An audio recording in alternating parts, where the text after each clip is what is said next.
Bonjour, dans cette vidéo, on parle des expressions lambda en Java. Et comme dans la vidéo précédente, je vais utiliser IntelliJ, ok? Mais toutes les informations que vous voyez maintenant que je montre en IntelliJ, vous les trouvez aussi sur le slide, ok? Le vidéo et le slide contiennent la même information. Ok, c'est quoi des expressions lambda? Prenons encore une fois notre exemple que j'ai déjà utilisé dans les autres vidéos. L'application qui ouvre une fenêtre et avec un bouton, et quand on appuie un bouton, on montre un message ici. Et ça, c'est la version où j'ai utilisé une classe anonyme. Vous voyez, là. C'est une implémentation, une classe qui implémente l'action listener, mais vous ne voyez pas de classe ici parce que je n'ai pas donné un nom à cette classe. C'est une classe sans nom, c'est une classe anonyme. OK. Peut-être vous demandez, le paramètre action event de la méthode action perform, c'est quoi ça? Cette méthode contient, cet objet contient des informations sur l'événement. Par exemple, je peux vous montrer, la méthode getModifiers qui me donne des informations sur le modifier. Ça veut dire sur si, par exemple, si le Shift key ou le Control key de mon laptop ont été appuyés quand j'ai appuyé le bouton. Okay? Vous voyez, quand je démarre ce programme ici, ok, vous voyez la fenêtre avec le bouton, et quand j'appuie le bouton, vous voyez maintenant on a un CS derrière le thank you. Et le CS dit rien. Ok, ça veut dire quand j'ai appuyé le bouton, je n'ai rien fait d'autre que utiliser le bouton de mon souris pour appuyer le bouton. Mais quand maintenant j'appuie le bouton, le control key sur mon laptop, et j'appuie encore une fois le bouton, vous voyez, maintenant j'ai 18. Okay? Ça, on appelle ça des modifiers. Ok, mais ce n'est pas vraiment important dans ce cours, c'est seulement pour montrer que vous avez ici un paramètre aussi qui contient des informations intéressantes. Donc, peut-être intéressant pour vous dans le futur. Ok. Mais maintenant, c'est quoi les expressions lambda? Vous voyez ici tout ce code ici que vous voyez. C'est tout ce que ce code fait est simplement, j'écris toute cette ligne-là seulement pour dire au bouton execute ici le show message dialog quand le bouton est appuyé. Ok. Ce sont 1, 2, 3, 4, 5, 6, 7 lignes, si vous voyez, 7 lignes pour une action assez simple. Et encore une fois, je vais introduire du sucre syntaxique. Pardon. Ça veut dire, cette situation que vous voyez est si fréquente en Java que les gens de Java ont dit, OK, on vous donne une autre façon d'écrire ce code-là de manière plus compacte. OK. D'abord, il y a plusieurs choses que vous notez.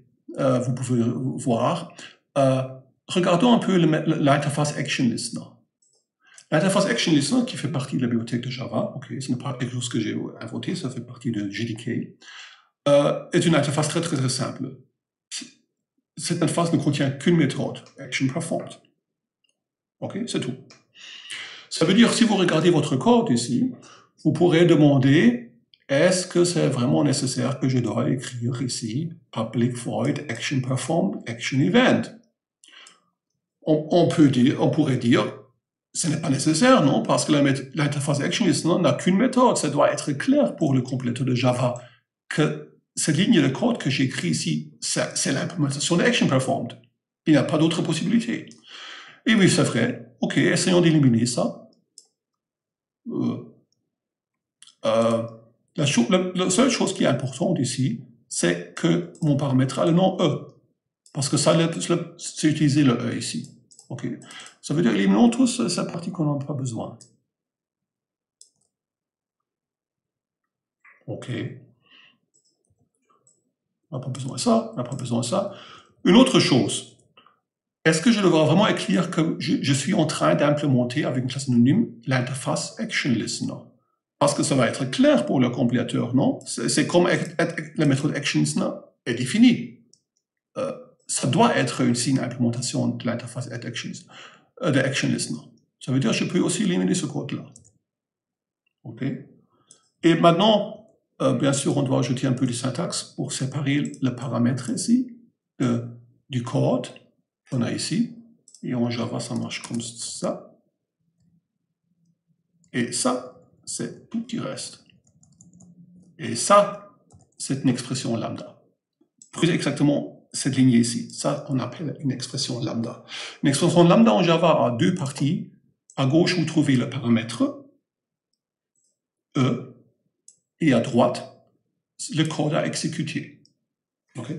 Et souvenez-vous, c'est purement sucre syntaxique. Ça veut dire ce code que j'ai écrit ici, c'est pour Java, c'est la même chose que j'avais avant. Attendez, je fais beaucoup de undo. C'est le même code, seulement écrit de une autre façon.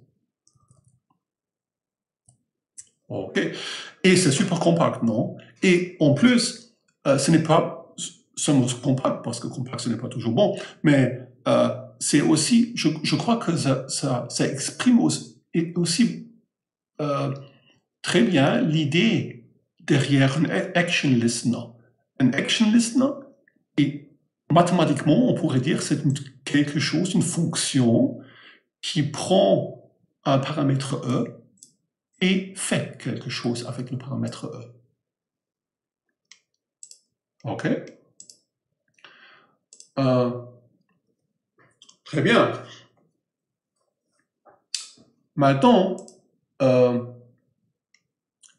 vous pouvez utiliser l'expression lambda, pas seulement avec les actions, bien sûr. L'expression lambda, c'est vraiment un concept assez général en Java, et vous pouvez utiliser cette expression lambda aussi avec d'autres interfaces. Et je vais vous montrer un exemple pour ça. OK? Prenons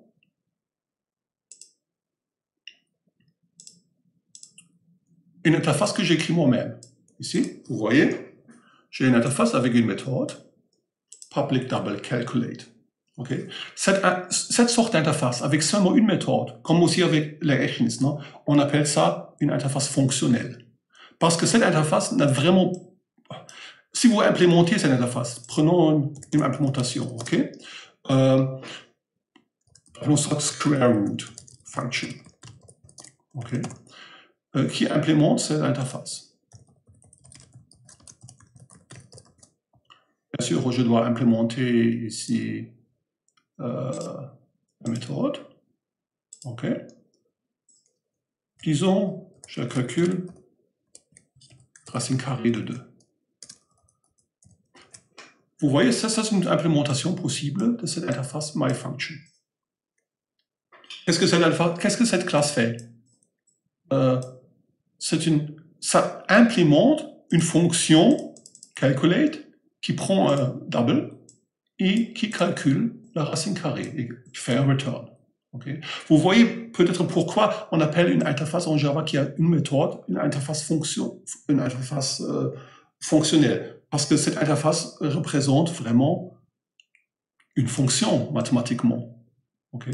Dans ce cas-ci, dans cette implémentation, c'est la racine carrée que j'ai implémentée. Et vous pouvez utiliser ça. Okay. Je peux maintenant créer un objet de cette interface. Je peux faire square root. Square root. Okay. J'écris un objet, la classe square root function. Et maintenant, je peux calculer la racine carrée de 10. Okay. Square root, calculate, parce que c'est la méthode de l'interface, 10. C'est un double. OK. Voilà. Et comme ça, j'obtiens le... et, bien sûr, nous avons vu qu'on peut utiliser fonction lambda, l'expression lambda. chaque fois quand vous avez une interface fonctionnelle, ça veut dire une interface avec une méthode, vous pouvez en Java remplacer une implémentation par une expression lambda. Ça veut dire que le code que vous voyez ici, avec l'implémentation square root function de l'interface main function, je peux écrire aussi ça plus compactement avec une expression lambda. J'appelle ça square root 2. Et maintenant, au lieu de dire je crée ici une new square root function, je crée d'abord une implémentation avec une classe anonyme. Okay?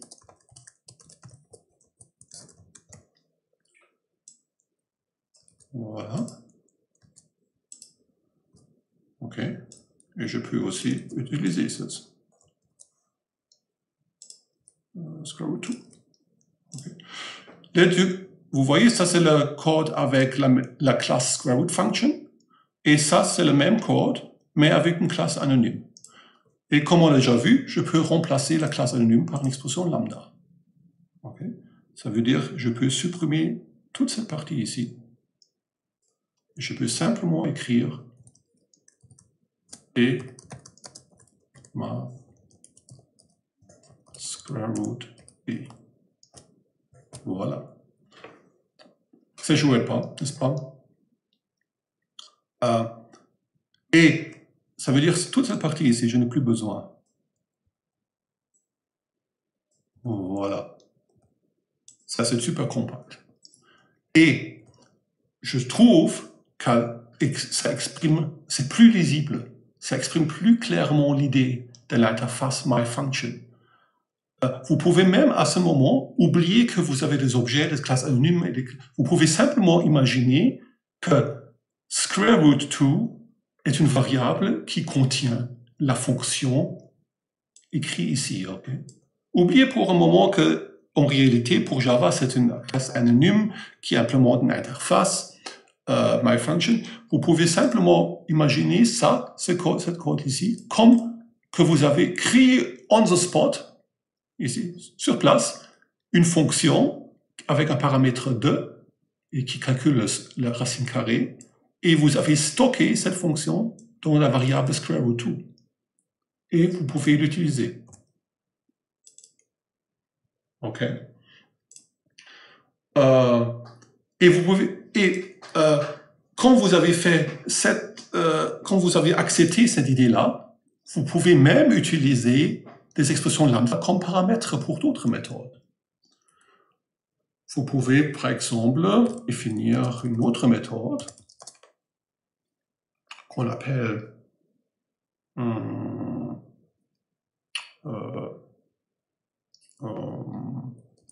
square root times 2.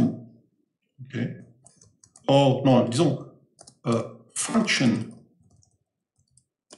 times 2. Okay.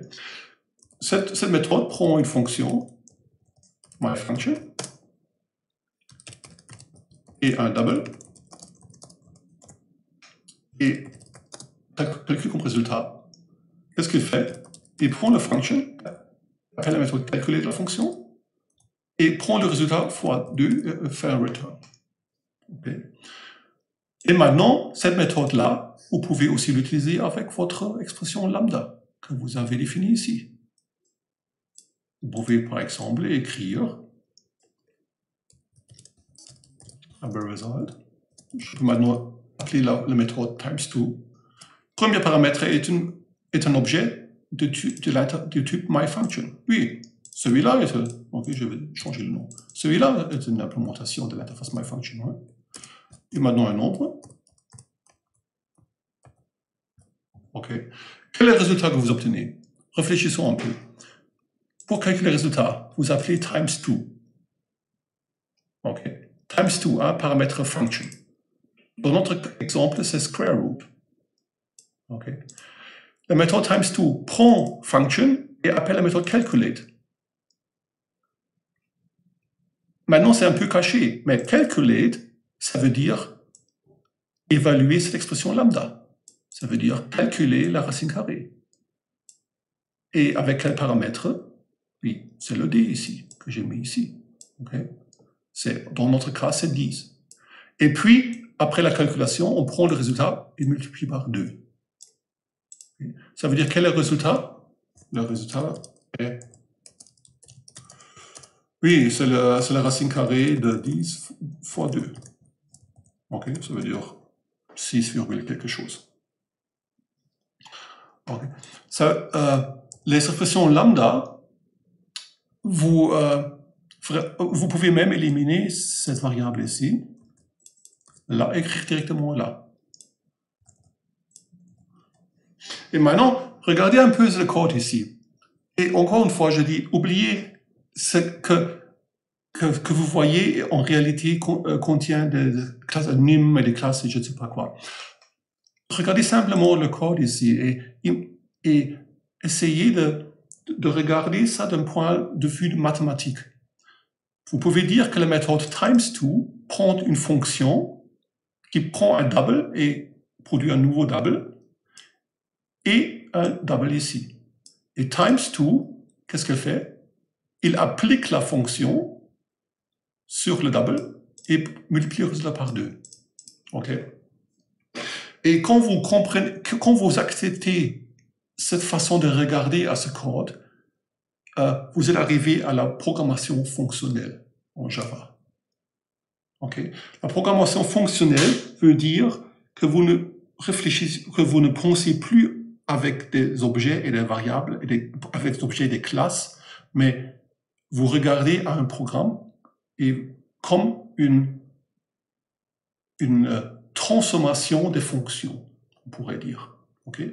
Les fonctions peuvent être des paramètres pour d'autres fonctions, pour des méthodes. Okay? Et par exemple, vous pourrez aussi prendre et écrire une autre fonction ici. Disons et plus 2. Okay? Et peut-être arrêter la vidéo, réfléchissez un peu, quel est le résultat result2 ici. Ok. Avez-vous réfléchi? Oui. Regardons encore une fois d'un point de vue de programmation fonctionnelle, qu'est-ce qu'on fait ici? On appelle la méthode times2 avec la fonction qui prend un double et qui calcule le double plus 2. Et times2, qu'est-ce qu'elle fait? Elle calcule cette fonction, ok, et prend le résultat fois 2. Ça veut dire, qu'est-ce qu'on a ici? On prend le 10, on ajoute 2, ça fait 12, et le résultat fois 2, ça veut dire que le résultat est 24. J'espère au moins. Ok.